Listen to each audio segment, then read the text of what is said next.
September is a raw, beautiful month in Zimbabwe. Yellow, gold, orange and brown. Many of the trees are still leafless or just starting to get their spring colors, and whirlwinds swirl for miles across parched, dusty countryside and over wide, dry, sandy riverbeds. September is survival month when everything is gasping, waiting for the rain, desperately trying to stay alive. A tiny fledgling plover runs for cover across a dusty rise which is normally 2 meters under the water, making it to a rocky outcrop. The little bird pants as it recovers in the shade. A Kittlitz plover, long legs supporting a small fluffy body, its survival in such harsh surroundings a tenuous thread. Later a rednecked falcon stands in the same rocky outcrop, and you can't help but wonder if the Kittlitz plover managed to survive. Much later, when the sun and dust have gone, and the sky is ablaze with stars, a genet appears, its golden fur covered with black spots, and long tail ringed with black circles. Silently, effortlessly, the genet leaps from rock to rock, checking every crack and crevice for a morsel, a scorpion or beetle, rodent or bird. Again you wonder about the little Kittlitz. Is it really possible it survived that day? These images of Zimbabwe in September are the little things that help divert our attention from the trauma of every day in a country in a desperate state. Then there are the big things which smack you in the face as soon as you go back into everyday life. The shocking sight of mile after mile of illegal mines, dug a few meters off the main highway, red stony mounds of soil piled up, rough hewn tree timbers supporting treacherous, unstable holes and caverns, waiting for victims in the hunt for gold.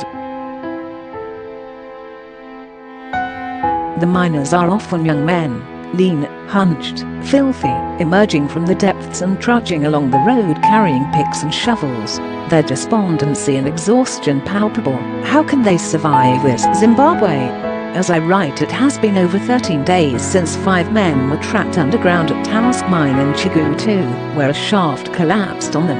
Among them are 2 brothers, one just 17 years old, trying to find gold to sell and raise money for his school fees.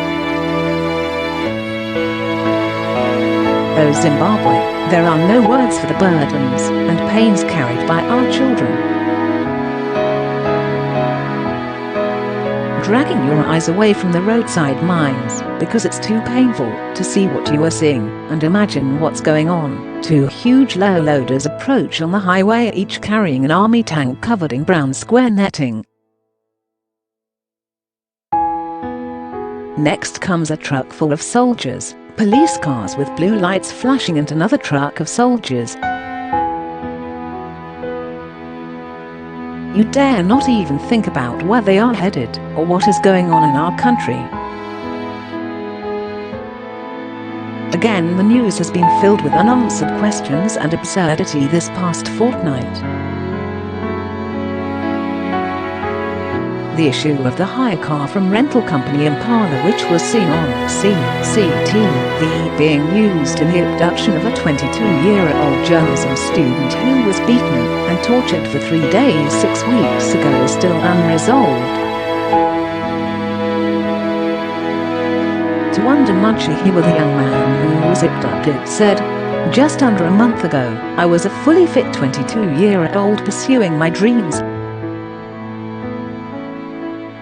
I suffered horrific abuse at the hands of the 5 agents over the next 3 days. I often wake up in the middle of the night sweating profusely with a pulsating headache.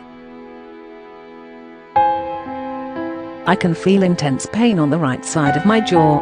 I never get back to sleep. I was threatened with death if I recounted that experience to anyone, but evil thrives on fear, and my silence at this moment in the troubled life of our nation would be an act of complicity."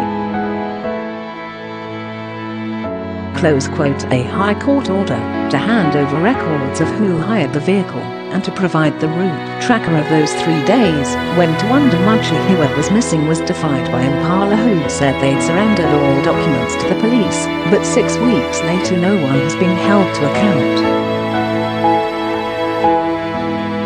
When university students protested outside Impala, they were arrested for an illegal demonstration, and when the ZINASO leader was released on bail, he returned and tried to hold a press conference near Impala. He was grabbed by armed men in plain clothes who arrived in 3 vehicles and beat him up and attacked journalists covering the event. When you sit outside on these balmy September evenings and think about life in Zimbabwe, the scales of justice and injustice, beauty and horror, constantly swing up and down. A satellite tracks across the night sky, past the Milky Way and the Southern Cross, and a shooting star's burning trail blazes for a second. Loving Zimbabwe is easy, surviving Zimbabwe is hard. I am delighted to announce that my new book Surviving Zimbabwe has just been released and is now available. Surviving Zimbabwe tells the story not of why we stay in Zimbabwe, but how we survived and continue to survive a country in crisis. Please visit my website for details. Until next time. Thanks for reading this letter from Zimbabwe, now in its 20th year, and my books about life in Zimbabwe, a country in waiting. Love, Kathy. 25th September 2020. Copyright Kathy Buckle. http://kathybuckle.co.zw/ For information on my books about Zimbabwe, please visit my website http://kathybuckle.co.zw/books/post published in featured.